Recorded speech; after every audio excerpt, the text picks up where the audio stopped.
दो प्रकार से बांटा गया है। एक होता है हिमालय उपाय तंत्र की नदियां, शॉर्ट में समझ लो, हिमालय उपाय तंत्र की नदियां। दूसरा होता है क्या, प्रायद्वीपीय भारत की नदियां, प्रायद्वीपीय उपाय तंत्र की नदियां हम कह सकते हैं। हिमालय उपाय तंत्र की नदियां आपने देखा था कि भाई ग्लेशियर के पिघलने से बनी हुई है। तो हिमालय उपाय तंत्र के अंतर्गत आप सिंधु नदी लेते हैं। कौन सी नदी लेते हैं भाई, सिंधु नदी। इसकी सहायक नदियां हैं सतलुज, व्यास, रावी, चुनाव, झेलम, है ना। और भाई एक और नदी लेते हैं गंगा नदी। तो इस सिंधु नदी मानसरोवर झील तिब्बत से निकलती है, यहाँ पाकिस्तान से होती है, यहाँ आ जाती है, अरब सागर में गिरती है।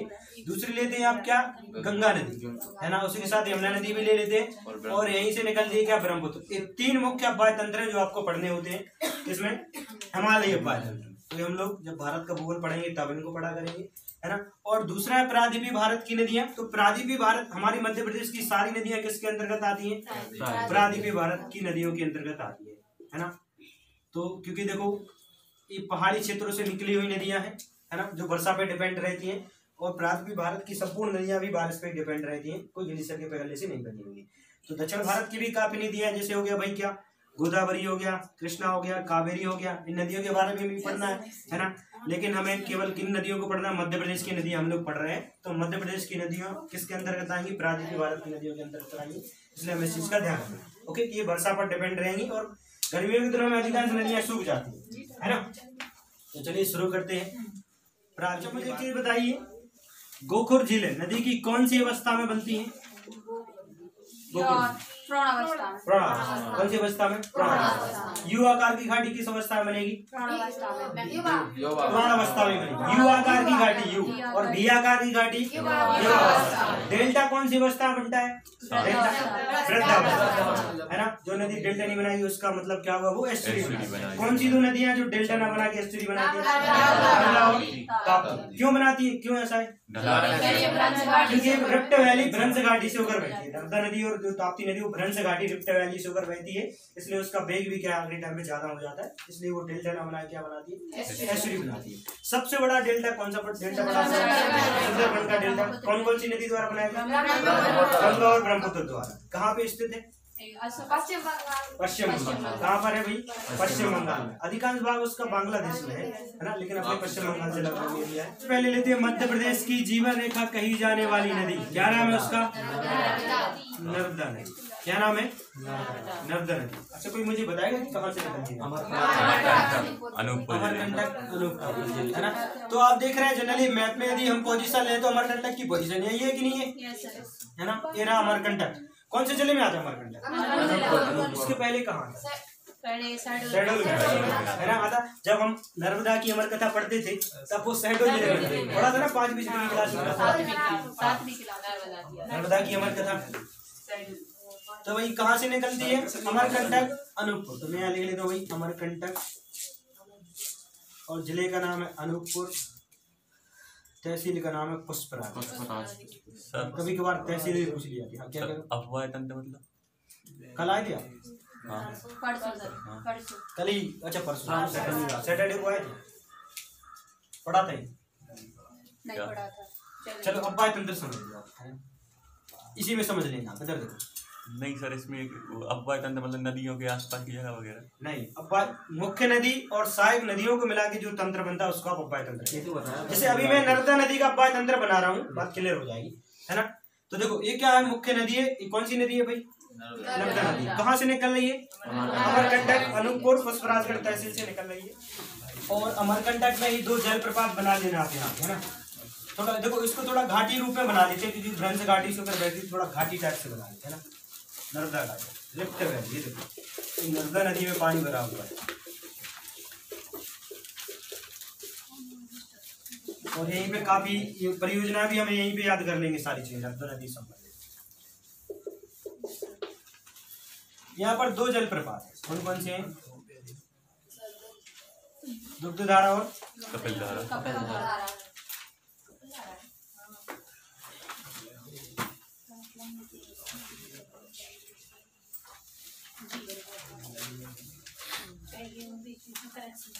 10वीं स्थल हम देखते जाएंगे। यहाँ पर 2 जलप्रपात है, कहाँ पर, अमरकंटक में ही, मतलब अनूपपुर में। दुग्धधारा और कपिलधारा दिखाई दे रहा है ना, दुग्धधारा और कपिलधारा। और यहीं पर नर्मदा माई की बगिया भी एक दर्शनीय स्थल है, नर्मदा नदी के किनारे बगिया टाइप से बनाई। पुष्पराजगढ़ पुष्पराजगढ़ दिखाई नहीं दे रहा है, पुष्पराजगढ़, ठीक है ना। अच्छा आगे चलेंगे तो जो नदी है वो मैदानी भाग में प्रवेश करेगी और जनरली क्वेश्चन पूछा जाता है कि जो नर्मदा नदी है मध्य प्रदेश के किस जिले में एंट्री करती है, तो माना जाता है कि मैदानी भाग में प्रवेश कर रही है, तो जिला रहेगा जबलपुर। सबसे बड़ा बांध जबलपुर, बरगी बांध नहीं, अपना सरदार सरोवर बांध, सरदार सरोवर बांध हो जाएगा, है ना। देखो अभी थोड़ा रुक जाओ है ना, थोड़ा सा पढ़ तो लो, आगे बांध पे पहुंचने तो दो। नहीं, भारत का वो सरदार सरोवर पहले वो था गांधी सरदार सरोवर ही भारत का पूछा तो सरदार सरोवर पहले सर बरगी था, बरगी नहीं वो, अरे बरगी बांध नहीं सर, देखो ऊंचाई के हिसाब से पंजाब में भाखड़ा नागल था पहले वो था, वो सबसे बड़ा वो गुरुत्व अलग अलग आता है, गुरुत्व आधार पे है ना, वो भाखड़ा नागल बांध है ना, मतलब गुरुत्व ऊंचाई के आधार पे है कि पानी के भराव का जो जल स्तर है वो कितना है, और ऊंचाई अलग बात होती है पानी की, है ना, पानी का जल स्तर उसको अलग नापा जाता है और बांध की ऊंचाई को अलग नापा जाता है, ठीक है ना। चलिए इधर आए अभी, अब फिर हम लोग भारत की बात नहीं कर रहे, मध्य प्रदेश की बात चलेगी। अच्छा तो दूसरे नंबर यदि आप आएंगे तो कहाँ एंट्री होगी भाई? सर आप एक बार हम बता दें, जबलपुर में एंट्री होगी। कहाँ पर? अरे नर्मदा नदी पुष्पराजगढ़ तहसील अनूपपुर का अमरकंटक से निकलती है, 2 जलप्रपात है, कपिलधारा और दुग्धधारा और नर्मदा माई की बगिया, यहाँ पर एक दर्शनीय स्थल है। ये अमरकंटक के बारे में इंपॉर्टेंट जानकारी जो आपको याद रखनी है। दूसरा हो जाएगा भाई, सबसे पहले एंट्री होती है कहाँ पर? जबलपुर में, जहाँ बनाया गया कौन सा बांध? बरगी बांध। अच्छा अब थोड़ा इस बांध के बारे में समझ लो। बरगी एक गांव का नाम है एक्चुअली, है ना, तो बरगी बांध यदि एग्जैक्ट लोकेशन रहेगी तो बरगी गांव रहेगी, लेकिन वही गांव का नाम नहीं पूछते हैं तो जिले का नाम पूछा जाएगा, तो आंसर क्या रहेगा आपका? जबलपुर। बरगी बांध कहाँ पर? जबलपुर। और दूसरा इंपॉर्टेंट क्वेश्चन, यदि आपसे पूछा है कि बरगी बांध किस नदी पर स्थित है, तो ऑप्शन में यदि नर्मदा नहीं है तो आप कौन सी नदी लगाएंगे? बरगी नदी लगाएंगे। ऑप्शन में क्या लगाएंगे भाई? बरगी नदी लगाएंगे हम लोग। तो यहाँ ब्रैकेट में लिख लेते हैं बरगी नदी, चूंकि जो बरगी नदी है वो कहाँ जाके मिल जाती है? नर्मदा नदी में जाके मिल जाती है, तो हम लोग डायरेक्टली कह देते हैं कि जो बांध है वो किस नदी पर स्थित है? नर्मदा नदी पर स्थित है, ठीक है। तो ध्यान रखना 1988-89 में इसकी शुरुआत की गई, है ना, मतलब कब बनाया बांध? 1988-89 में, है ना, और कहाँ पर बनाया गया? जबलपुर में बनाया गया। अच्छा एक इंपॉर्टेंट क्वेश्चन जो मैं आपसे कहने वाला था, अब बीच में बात करते तो वो चीज अपन भूल जाते हैं। देखो ये क्या है? रानी अवंतीबाई सागर जलाशय परियोजना, है ना, रानी अवंतीबाई जलाशय,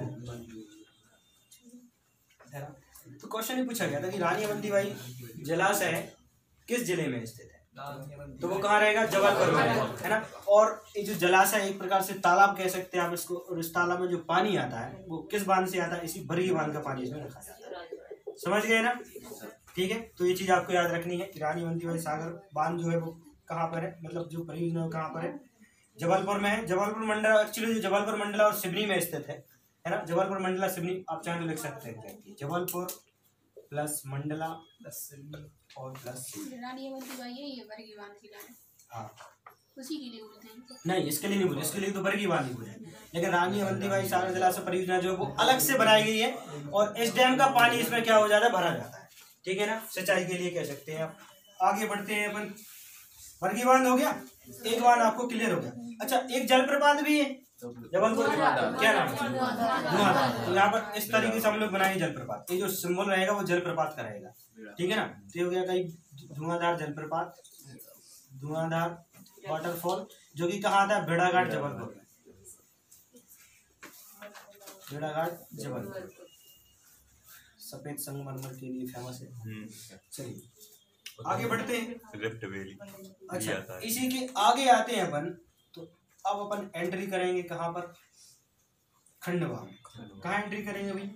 खंडवा, मतलब पूर्वी नेवाड़ में, खंडवा में एंट्री करेंगे। और भाई इस डैम का नाम रखा गया पुनासा बांध, क्योंकि खंडवा जिले के पुनासा गांव में पुनासा बांध भी इसी को कहा जाता है, या फिर इसी को इंदिरा गांधी सागर परियोजना भी कह सकते हैं। सर खंडवा के संभाग में आता है? इंदिरा गांधी सागर परियोजना, ठीक है ना। और एक कहाँ आता है? खंडवा में, है ना।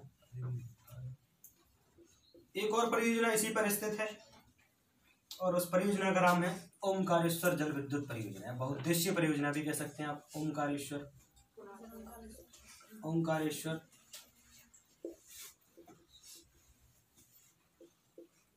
बहुउद्देशीय परियोजना, ये भी खंडवा में ही आती है। कहाँ आती है? खंडवा में ही आती है ना। और यहीं पर एक ओंकारेश्वर द्वीप स्थित है, तो उस द्वीप को हम लोग यहाँ बना लेते हैं इस तरीके। जहाँ नर्मदा नदी दो भागों में क्या हो जाती है? डिवाइड, है ना। एरा द्वीप, ठीक है, ओंकारेश्वर द्वीप।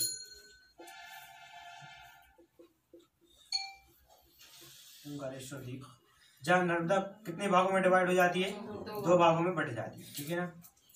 इस तरीके से चाहे तो बना भी सकते हैं ऐसे, ठीक है। दो भागों में डिवाइड हो जाती है नर्मदा नदी ओंकारेश्वर द्वीप पर।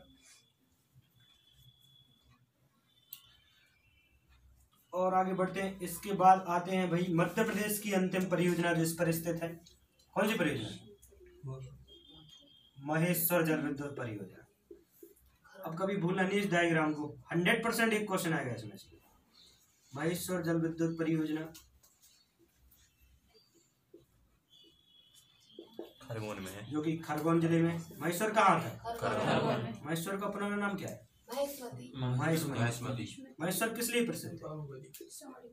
साड़ियों के लिए। अच्छा, मध्य प्रदेश की अंतिम परियोजना है ना। और यहीं पर दो जलप्रपात भी है। कौन कौन से? सहस्त्रधारा, मानधार और दर्दी, तीन जलप्रपात है।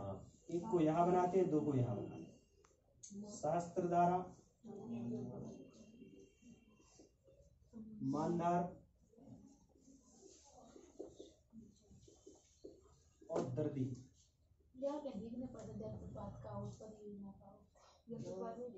दर्दी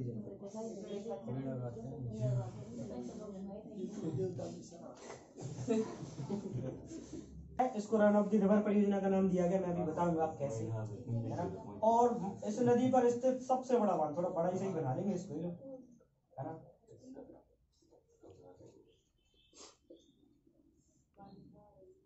सरदार सरोवर परियोजना। मध्य प्रदेश का परसेंटेज कितना है? सरदार सरोवर देखना पड़ेगा। 50% से कम ही है। नहीं सर, 57। हाँ, क्योंकि नदी अपने यहाँ से जा रही है। सरदार सरोवर परियोजना। सर तीसरी धारा कौन सी है गांधार की बात? दर्दी। सरदार सरोवर परियोजना सर इसमें महाराष्ट्र का हिस्सा भी है उसमें। क्योंकि नर्मदा नदी थोड़ी सी एंट्री महाराष्ट्र से भी करती है ना, इसलिए महाराष्ट्र थोड़ा सा है, 1% मतलब 4-5% के लगभग ही होगा। देख लेंगे अपन जब। अभी देखो ये परियोजना नहीं पढ़ रहे अपन, क्या पढ़ रहे हैं? नदी पढ़ रहे हैं। जिस दिन परियोजना पढ़ेंगे ना तो बिल्कुल सारी जानकारी छान लेंगे अपन, जितना भी होगी, ठीक है। अभी हम नदी के हिसाब से जो इसको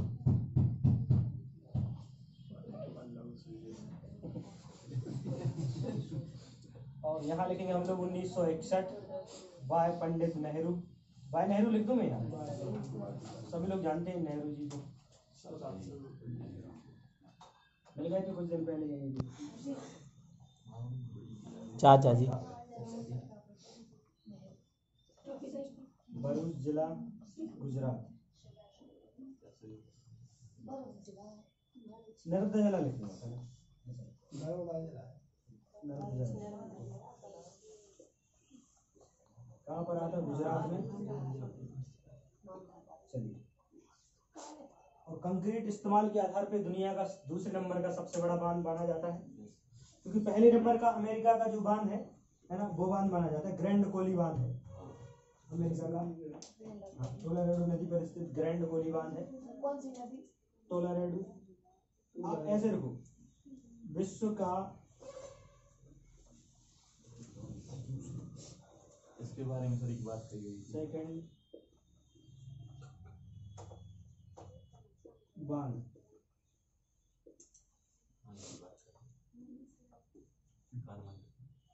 कंक्रीट के आधार पर, और फर्स्ट रहेगा ग्रैंड कोली बांध।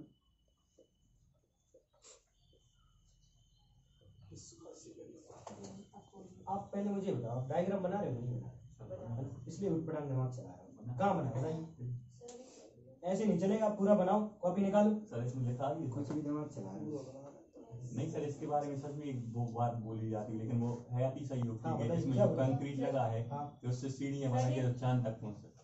अच्छा, हो सकता है। लेकिन वो अतिशयोक्ति है, सही नहीं है, लेकिन बोला जाता है कि इसमें इतना ज्यादा कंक्रीट का इस्तेमाल हुआ है।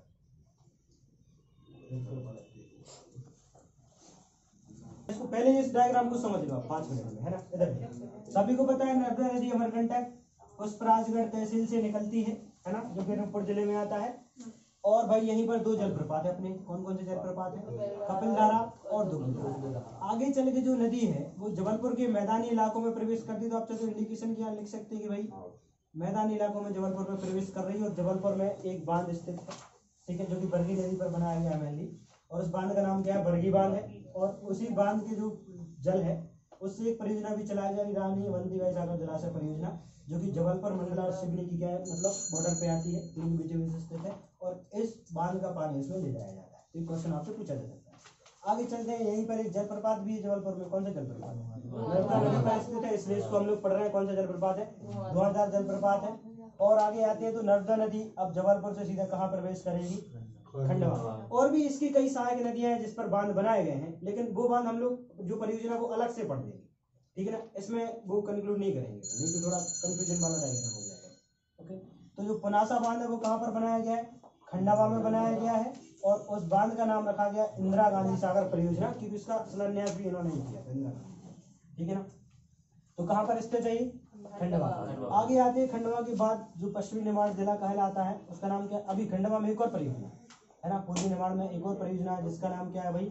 ओंकारेश्वर। ओंकारेश्वर एक द्वीप भी है, द्वीप है ना, भारत मतलब ज्योतिर्लिंग में से हाँ एक है, ज्योतिर्लिंग में से एक है ना। 2 ज्योतिर्लिंग है अपने यहाँ स्थित। कौन कौन सी? महाकालेश्वर, ओंकारेश्वर। महाकालेश्वर उज्जैन में, ओंकारेश्वर आपका खंडवा में, ठीक है ना। तो उसी के नाम के आधार पे हम लोगों ने क्या नाम रख लिया इसका? ओंकारेश्वर बहुउद्देशीय परियोजना, जो कि कहाँ थी? खंडवा में। और द्वीप है, द्वीप नदी द्वीप है। ओंकारेश्वर क्या है? द्वीप है, नदी द्वीप है। द्वीप क्या कहलाता है? जो चारों ओर पानी से घिरा हुआ, जो चारों ओर पानी से क्या हो? घिरा हुआ। यदि देखो समंदर से घिरा हुआ है तब भी उसको द्वीप कहेंगे, समंदर के पानी से। अब नदी के पानी से घिरा हुआ है तो भाई नदी द्वीप कहलाएगा, ठीक है ना। आगे बढ़ते हैं, और यदि यही द्वीप कोई बड़ा एरिया कवर करे तो उसको आप क्या कहेंगे? महाद्वीप कहेंगे। उसको क्या कहेंगे आप? महाद्वीप। और यदि 3 ओर से एरिया कवर करे तो उसको क्या कहेंगे? प्रायद्वीप। तो भारत क्या है? उप महाद्वीप भी कह सकते हैं आप, है ना। उप महाद्वीप कह सकते हैं, यहाँ पर प्रायद्वीप भी उप महाद्वीप कहा जाता है। जो 3 ओर समंदर से घिरा हुआ उसको उप महाद्वीप कहते हैं। तो भारत क्या है? उप महाद्वीप, क्योंकि वो 3 ओर से समंदर से घिरा हुआ है। ओके, चलिए आगे बढ़ते हैं। तो यहाँ से हम आएंगे खरगोन जिले में, एंट्री करेंगे। खरगोन में भाई फेमस है महेश्वर, ठीक है, जिसका पूरा नाम महेशमती है, जो साड़ियों के लिए फेमस है। और उसी के नाम के आधार पर हम लोगों ने इस परियोजना का नाम क्या दे दिया? महेश्वर जल विद्युत परियोजना। बस इतना ही याद रखो आप। और जो भी इसकी पावर वगैरह जनरेट की जाती है, कभी शुरुआत की गई है ना, कितने वाट बिजली देता है, कितनी सिंचाई की जाती है, ये लोग हम परियोजना में पढ़ेंगे सारी चीजें, ठीक है ना। अच्छा, जलप्रपात याद रख लो आप। इस नदी पर 3 जलप्रपात है जो खरगोन में बनाए गए, सहस्त्रधारा, है ना, मानधार और दर्दी जलप्रपात। सहस्त्रधारा एक्चुअली माना जाता है कि एक सहस्त्रबाहु सहस्त्रराज नाम का एक व्यक्ति था जिसने रावण को हराया था, है ना। एक बार क्या था कि भाई शायद रावण तपस्या कर रहा था इस नदी में बैठ के, माना जाता है पुराणों के हिसाब से कि नदी में बैठ के तपस्या कर रहा था। तो इसने पानी रोक के रखा था यहाँ पे, है ना। तो सहस्त्रार्जुन वहां पे जाके रावण को ही उठा के ले आते, है ना, रावण को उठा के ले आते तो पानी फिर यहाँ से आ जाता, मतलब यहाँ इनके राज्य के लिए पानी पहुंच जाता है, ऐसा माना जाता है। थोड़ा एक परंपरा गया यहाँ पे, है ना। तो उसी के नाम पे आधार पे यहाँ पर एक सहस्त्रबाहु सहस्त्रार्जुन का मंदिर भी है महेश्वर में, है ना। एक ऐतिहासिक दृष्टि से देखा जाए तो एक मंदिर भी वहाँ पे बनाया गया है। चलिए उसके बाद आते हैं। अच्छा, एक चीज और की भाई जो परियोजना है वो क्या है? रन ऑफ द रिवर परियोजना इसको नाम दिया गया है। मतलब इस परियोजना में जो है पानी को पूरा नहीं रोका जाता है ना। यदि आप पूरा पानी रोक लेंगे यहीं पे तो भाई आगे चल के नदी कहाँ जा रही है? गुजरात में, है ना। गुजरात वाले तो गुस्सा में हो जाएंगे, विजय रूपाणी जी तो गुस्से में आ जाएंगे, नहीं आ जाएंगे? कल सर हमें चक्कर आ इसी वजह से तो नहीं आएगा, तो पानी रोक लिया हमने। मतलब सर स्टेज पे थे, भाषण दे रहे थे, इसके बाद काफी मेहनत कर रहे हैं नेता लोग, इसलिए दिक्कत हो रही है अभी, ठीक है ना। इधर देखो आप, तो यदि इसको रन ऑफ द रिवर परियोजना इसलिए कहा गया है क्योंकि ये जो नदी है उसको रोका नहीं, नदी के पानी को रोका नहीं जाता, इसलिए लिखा गया रन ऑफ द रिवर। मतलब नदी के पानी को पूरा नहीं रोका जाता, इतने पानी को रोका जाएगा ताकि परियोजना संचालित रहे। उसके ऊपर का जो पानी आता है वो गुजरात के लिए सेंड कर दिया जाता है, ठीक है ना। विवाद भी था शायद इस परियोजना पे, विवाद था पहले, निपटारा कर दिया गया उसका। तो यहाँ पर क्या 50 साल के लिए करार किया गया था एक्चुअली उस चीज का। तो आगे चल के पानी कहाँ चला जाता है? गुजरात में चला जाता है। नदी कहाँ जाएगी? गुजरात में जाएगी। और गुजरात में हम लोगों ने थोड़ा पहले महाराष्ट्र में थोड़ी सी एंट्री होती है और उसके बाद कहाँ जाती है? गुजरात में। तो मैंने हम लोग गुजरात को ही पढ़ेंगे, महाराष्ट्र पढ़ने की जरूरत नहीं है। ठीक है ना। तो गुजरात में जो है इस नदी पर सबसे बड़ा बांध बनाया गया जिसका नाम क्या है, सरदार सरोवर बांध या सरदार सरोवर परियोजना। शुरुआत कब हुई थी? पंडित जवाहरलाल नेहरू, इन्होंने उद्घाटन किया था। और श्रेय पूरा किसको जाता है? 17 सितंबर 2017, है ना। हाँ, मतलब शुरुआत यही कहें कि भाई उद्घाटन किया गया इसका, है ना। बनाने की शुरुआत 1961 में हुई थी, लेकिन काम ही माना गया कि भाई कंप्लीट कब पूरा हुआ? 2017। और ये भी कहा जाता है कि 2003-4 के आसपास से बिजली का उत्पादन भी इन्होंने शुरू कर दिया था। और ये माना जाता है कि भाई इस परियोजना का कब से? 2005 से। तो 2005 तक इस परियोजना में जितना भी खर्चा आया था पूरा निकाल लिया गया है। जितना खर्चा इसको बनाने में आया था पूरा खर्चा बिजली से वसूल कर लिया है। इसमें आता है कि 1941 में सरदार वल्लभ भाई पटेल ने सोचा था बांध बनाने का, इसलिए उन्हीं के नाम पर रखा है। अच्छा, इसलिए उनके नाम पर रखा है। खैर सही है। इतनी गहराई में चलेंगे भी, है ना। पंडित जवाहरलाल, इन्होंने सरदार वल्लभ भाई पटेल ने इनको सोचा था। हाँ, सोचा होगा और इनको थोड़ी सलाह दी होगी पंडित जवाहरलाल नेहरू जी के लिए, है ना, कि ऐसा ऐसा करना। और फिर बाद में उनकी डेथ हो जाती तो फिर उनको याद आती है अपने दोस्त की, ठीक है सर आप भी एक बात बनवा देना।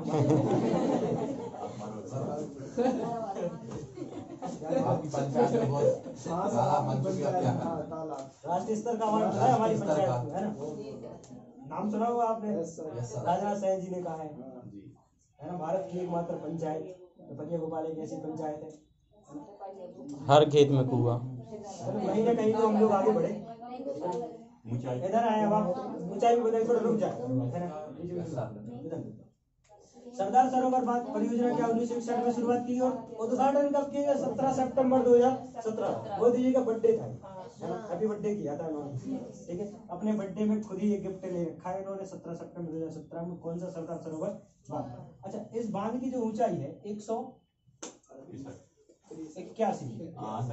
सुनो तो पहले, इस बांध की ऊंचाई 181 मीटर करने की कोशिश की गई थी। 181 मीटर इसकी ऊंचाई रखी जाएगी, लेकिन नर्मदा बचाओ आंदोलन चलाया गया। क्या चलाया गया? नर्मदा बचाओ आंदोलन चलाया गया। उस परिप्रेक्ष्य में सुप्रीम कोर्ट ने आदेश दिया कि नहीं, इसकी ऊंचाई इतनी नहीं कर पाएंगे आप। तो लगभग 163 है क्या? 163 मीटर के आसपास।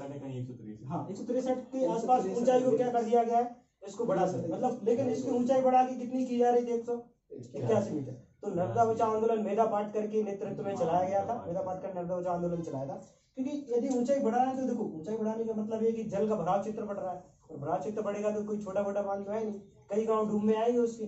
तो आसपास के लोगों ने इसका विरोध किया था और इसकी ऊंचाई उतनी नहीं बढ़ाई सुप्रीम कोर्ट के आदेश के बाद, क्योंकि आज का तारीख की थी 163 मीटर के आसपास इसकी ऊंचाई क्या है, ठीक है। चलिए बस इतना ही याद रखो।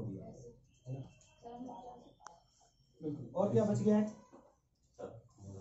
नर्मदा जिले में स्थित है और विश्व का दूसरे नंबर का बांध है कंक्रीट के आधार पर। पहले नंबर दाएं तट से मिलती है बारना, चंद्रकोशल, हिरण, हथनी, ऊटी, और दाएं तट से मिलती है बंजर, सेर, शक्कर, दूधी, तवा और तुलौदी। तवा सबसे बड़ी सहायक नदी है इसकी, है ना, जो कहाँ से निकलती है? बैतूल के होशंगाबाद से निकलती है। बैतूल की मतलब ताप्ती निकलती है, होशंगाबाद पचमढ़ी से निकलती है तवा नदी, जो इसकी सबसे बड़ी सहायक नदी है, ये याद रखनी है आपको।